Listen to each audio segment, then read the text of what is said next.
I don't feel safe, so that's a plus.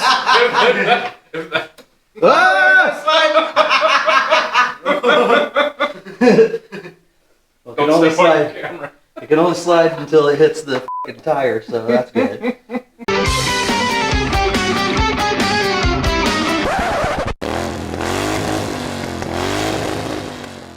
Hey everybody, welcome back to Circus Moto. Hey, if you joined us last time, you saw when we started fabricating our seat for the XS650 chopper that we're building. Finally got some of the hardware we're going to need to mount this thing. The seat is going to be pretty integral to where everything else is on the bike. This is going to kind of set where the rider sits, and we can start kind of moving things around comfort-wise where we think they should be. So to mount the homemade seat pan that we're building, we bought some hardware and items from TC Bros. First thing we did, we decided, since we're kind of big heavies, that we're not going to go with the spring system. We bought the TC Bros dual airbag kit for our seat. I'm pretty stoked on this. I want to see what it's going to feel like. I know this is going to be a lot better than just having springs back there. I'm a bit heavy for those springs. I don't want to just bottom them out and make it for an even worse ride than what we're already creating. The front pivot kit from TC Bros, pretty simple, just a bracket, a couple of eyes to bolt through, hardware with bronze impregnated bushings. This is going to make for a nice install up front. And finally, we went ahead and just bought the TC Bros fake oil tank. We're going to hide all of our electronics and wiring, or as much of it as we can, inside of this. These caps will end up on it and it'll get mounted back here under the seat somewhere. Does a couple of things, cleans up all the wiring, and kind of fills in this big gap. I'm not a fan of just this giant gap here with nothing, so breaking it up a little bit with this little round container is going to make things look a lot better. At least personally, that's the way I do it. So let's go ahead and unbox some of this stuff. Here's that front bracket. You really don't need to buy parts prefabbed from TC Bros or any other aftermarket place. You know, we have the skills and the machinery to fabricate this stuff up ourselves, but seeing how this is my first chopper build, I'm just kind of taking the easy route on a few of these parts in order to try to get this thing up and runnable, you know, up and rideable as soon as possible. If we end up doing another motorcycle build, we'll probably learn from the parts that we have bought. Oh my God, another. There was 4 stickers for $300. $300 sent me all these parts. Front swivel bracket, this will like mount, you know, and then the bushing goes between. There's these oil impregnated bronze ones. Everything pivots there. Can't figure that out, don't build a chopper. This is our airbag system. Neither one of us has ever ridden or messed with one of these at all.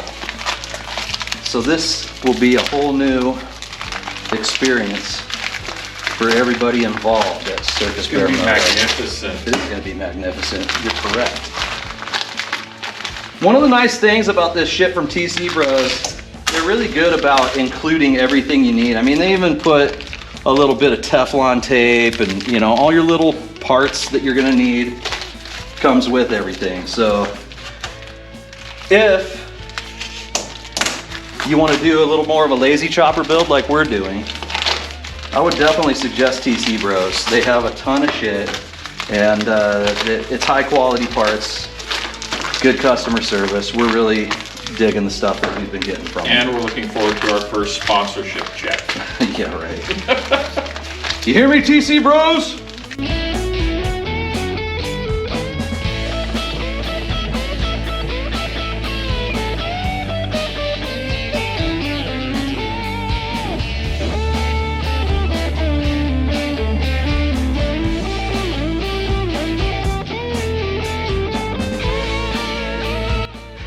So the paperwork that came with this says 25 foot-pounds a piece on these. I'm not really sure how you're supposed to accurately do that, since you have to hold the back. There's nothing to back up the other side of this stud while you're putting these nylocks on. You just have to hold on to the bottom of this bag, right? So I guess, I mean, you can see like this, it's twisting the bag. So I'm not 100% sure how they expect you to do this.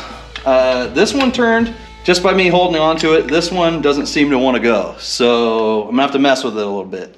All right, in doing our little mock-up here, we figured out that we don't like having the seat too far forward. It needed to come back quite a bit. We tacked the mount for the pivot right here. I'm not really into where it's at. There's too much of this bracket showing. I'm gonna kind of show you guys what I'm talking about here. This just isn't gonna cut it for me. We don't wanna see this much of this. So what we're gonna do is fabricate a pan, a piece of sheet metal to kind of fill in some of this gap and slide this whole works back so that less of this is showing.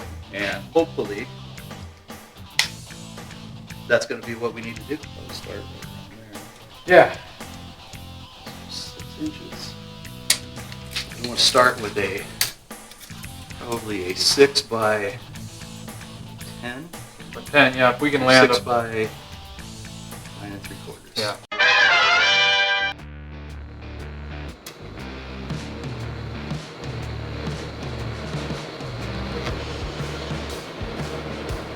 One tack.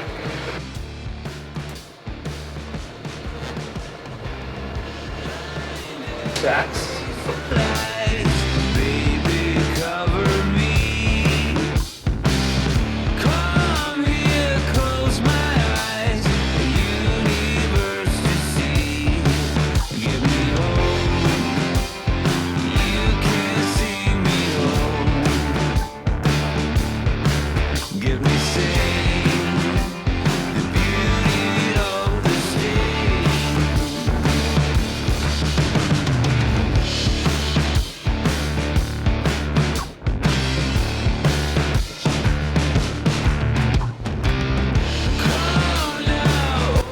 Sometimes you gotta leave the welding to the pros. My arm over. I can weld!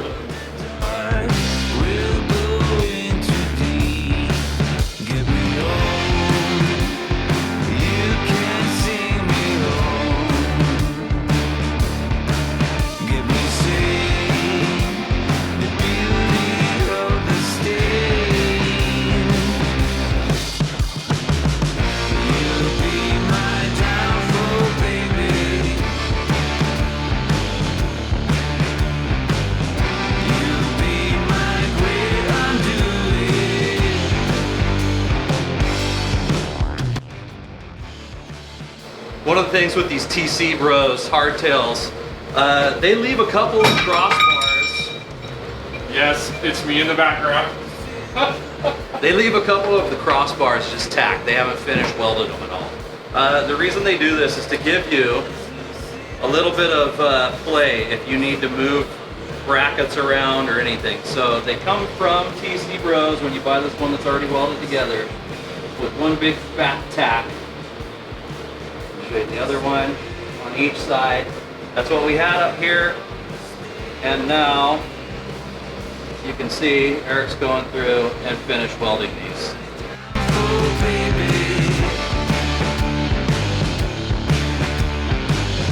You'll be my great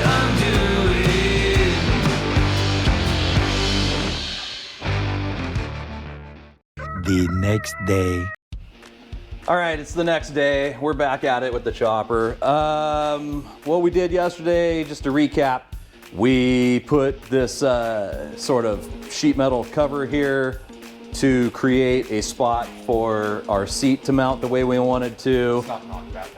We added the bracketry for our airbags for our seat, as well as welded on a bracket for our phony little oil tank here that will bolt up underneath here, sit about like this.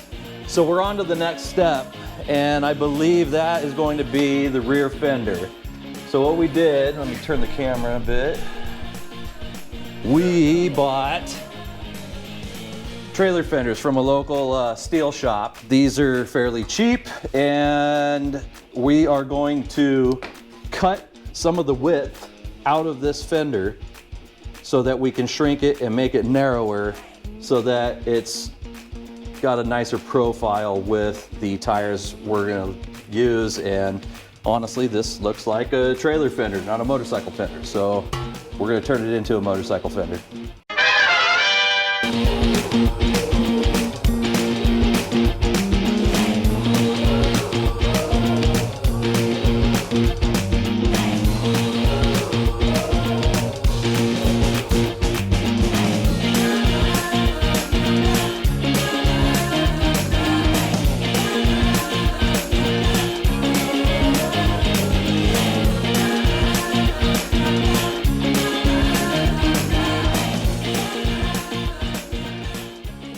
So obviously what we're doing now, Eric took a flat grinder disc to him. We want to get these flat and smooth and try to mate the two up with as few gaps as we can, because chasing gaps with the welder is a pain in the ass. So we want to try to get a lot of fit up taken care of before we ever start tacking on this thing. The amount you cut out is subject to the bike. We wanted this fender to finish out at about 5 3/4 inches in width, and so we cut out the necessary amount. It was roughly 2.5 inches, I believe, that we cut out of this, and we're going to go ahead and put it back together and start fitting it on the bike and see what else kind of that we want to do to it as far as chopping it up. I got regular WRs floating around here. I Your bike know, in the but back. I just figured this is what I saw sitting there. Grab some out of the drawer. Yeah.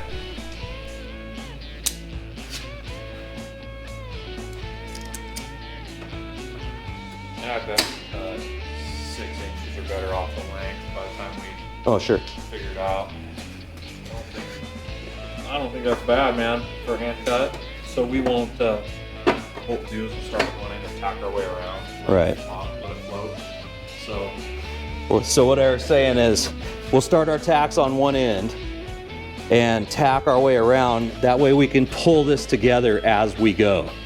So don't jump all around with your tacks when doing something like this. I would say you'd want to start at one end and work your way around.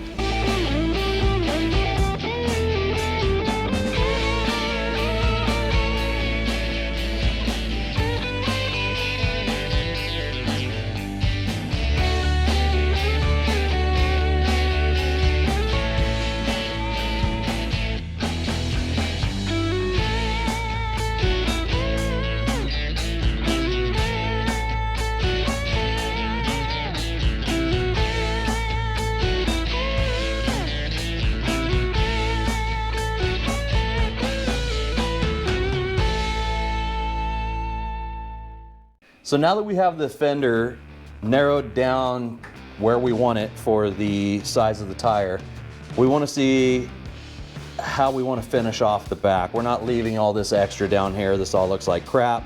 We want to put like a nice shape to it. We've been kind of drawing on it with pens, seeing what we like. And I think now what I'm going to do is I took just a piece of scrap paper, put a nice crease down the middle that can line up with the seam. So I'll put it on this part of the seam. You got it on that one, Eric? And I just hold it, and I'm just gonna kind of start tracing out the shape we were kind of looking at.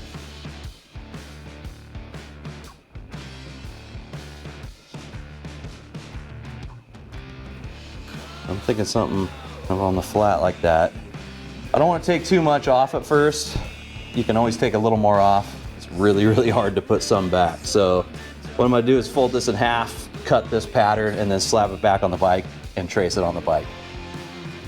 All right, I have the shape cut out. Now I want to just put a couple pieces of tape just to hold it down while we trace it out so things don't slip on us. Oops. Oh, I got an oops spot. uh-oh. It's like using high school art and high school shop all at the same time, right? I didn't take those classes. Neither did I. I didn't take any shop. I took a ceramics class. That was the only art class I took. I took Definitely art. didn't take shop with all those fucking burnouts. Yeah. I was gonna be something. I was gonna make something of my life. How's that working out? Fuck, man. Magnificently. I didn't know what I was making was a mess. Yeah, I got kicked out of wood shop. And I never took metal shop. Took art classes. There were girls. And that didn't pan out. Since we have so many lines, I'm gonna put arrows pointing to the cut line. And there we have it. We should be able to cut that out, have a nice shape to start with, and maybe tune it up a little bit as we go. Yeah, I like it.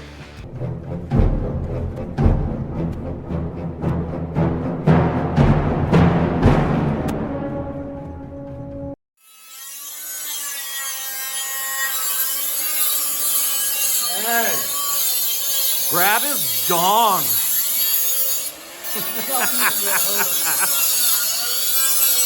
You need to wear your PPE when you play grab ass.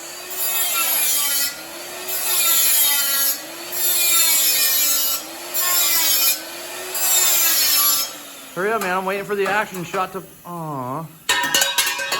Well, that doesn't count if you did it by hand. Okay, now that we have our shape cut, you can see we kind of rounded this out. We'll probably mess with it a little more, play with especially this line here, try to give this a little more of a radius. You know, right now you can tell it's a little bit of a sharp, you know, we might radius that out a little bit.